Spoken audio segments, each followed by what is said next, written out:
Hello everyone, Gypsy Jet Rose coming to you with a message for this coming week. Today is Tuesday, May 17th, and we just had on Sunday, May 15th, we just had the full flower moon, blood moon lunar eclipse. So we had these major energies of this lunar eclipse, and we also are in Mercury retrograde, and we have several different planetary actions happening out there. But I was drawn to, we always, around the full moon, we charge our crystals and we make moon water and we, use the moon's energies and stuff.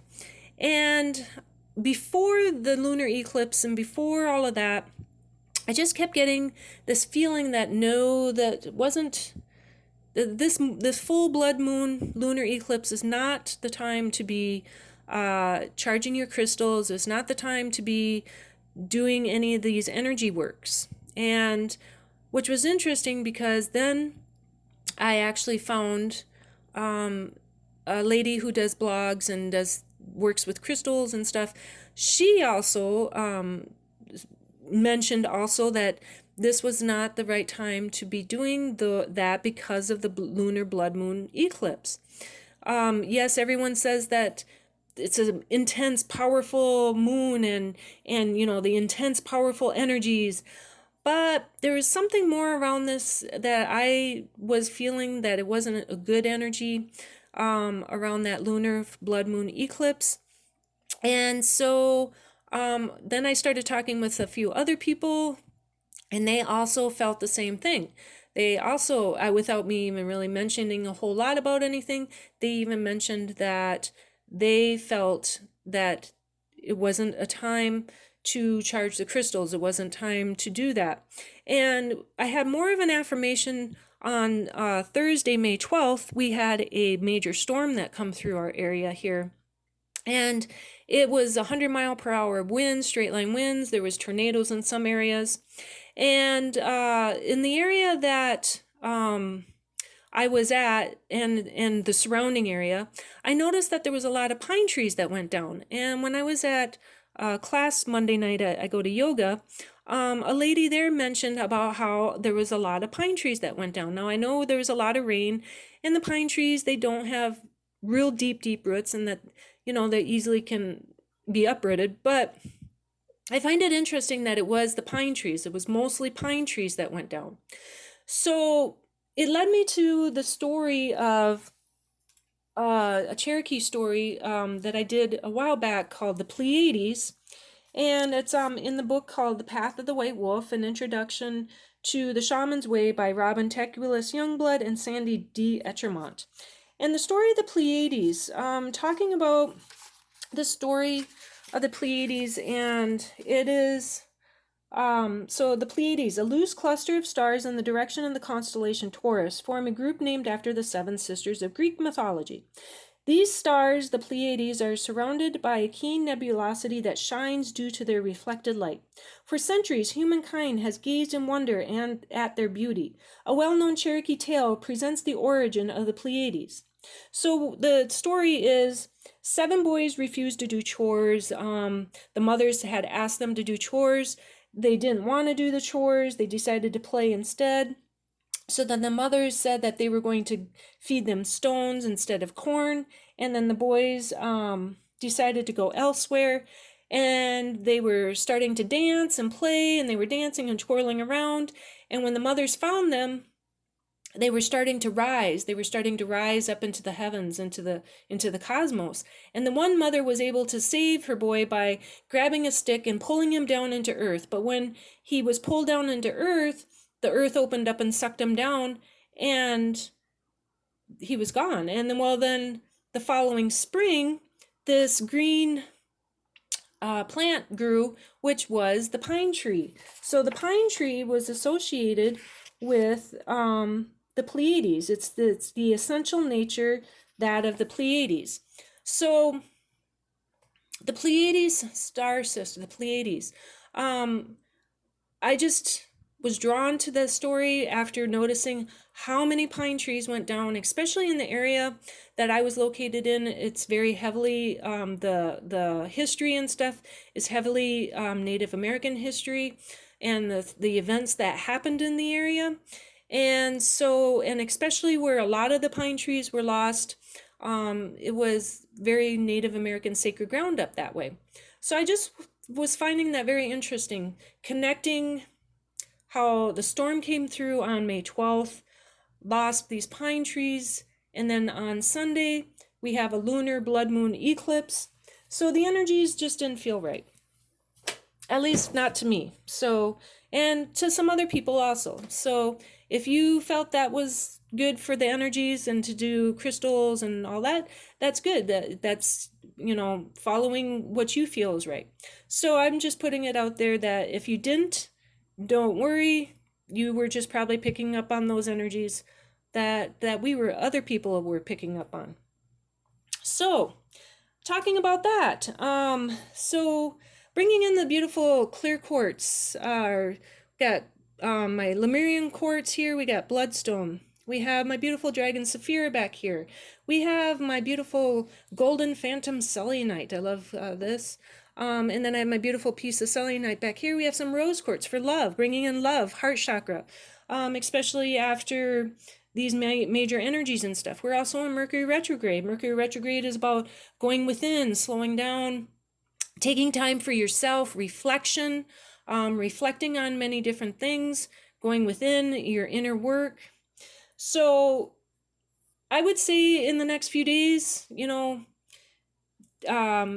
do some deep inner guidance through some meditations and stuff.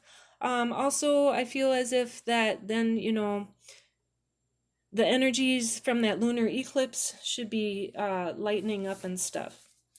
So let's see. I wanted to bring in this beautiful book, The Celestial Message by Morris Yoder.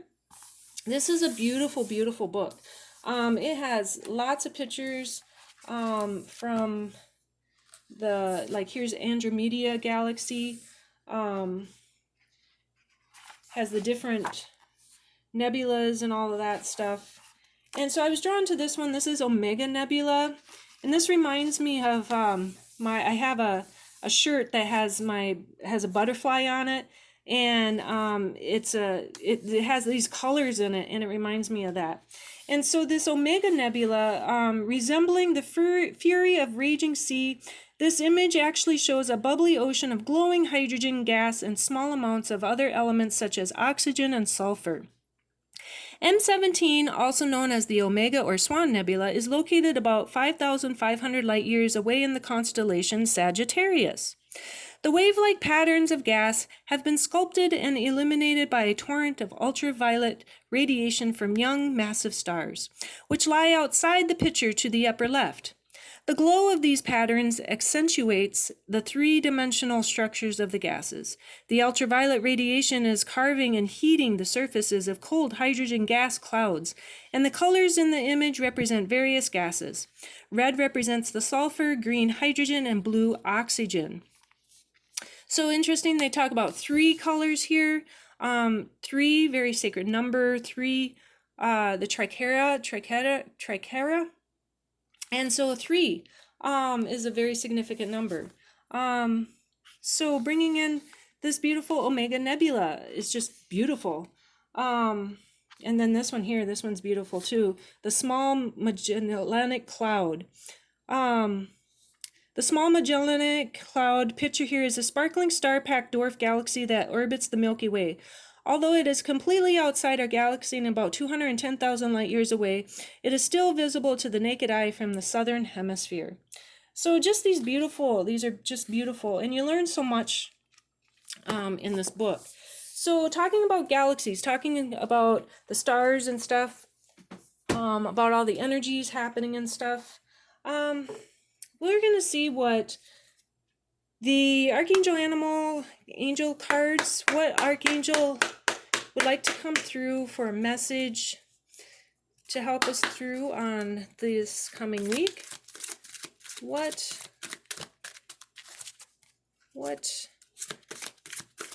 Archangel Animal card would like to come through for a message for this coming week.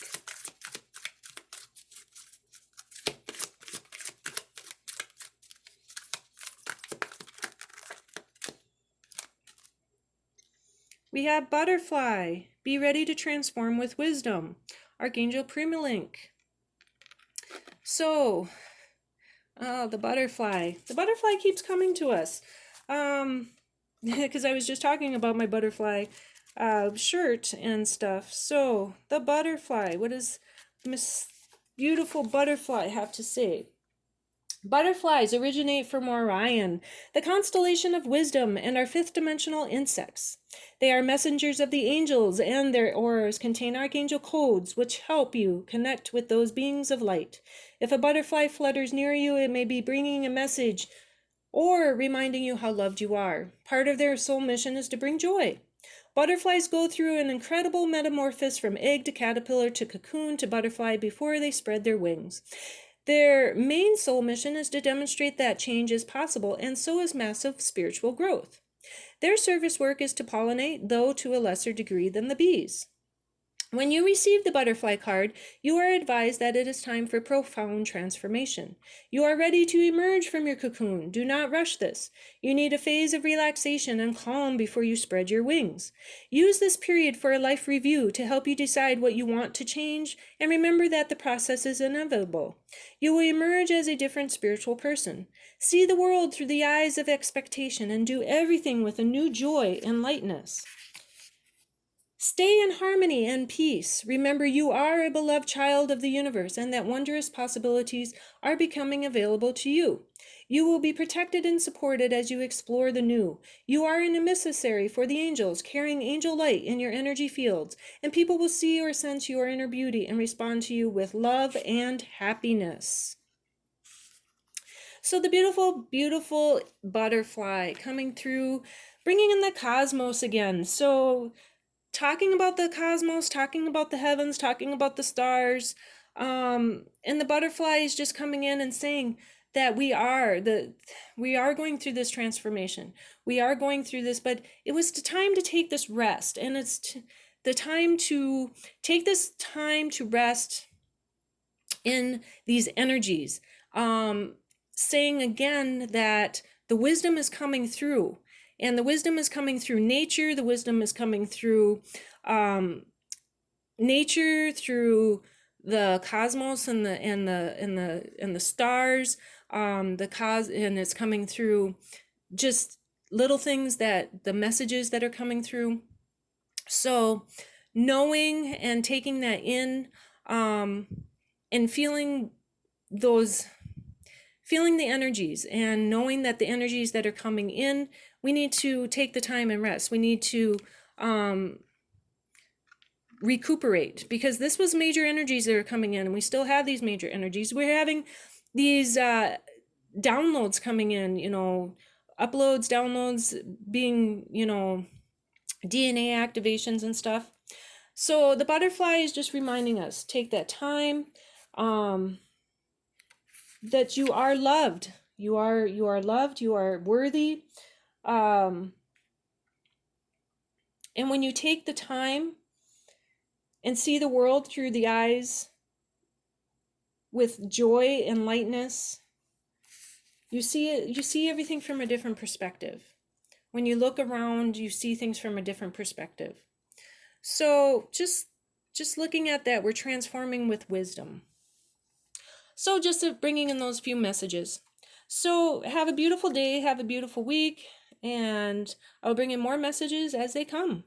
Thank you for liking, watching, and subscribing, and I'm thankful and grateful for each and every one of you. Peace and love, Gypsy Jet Rose.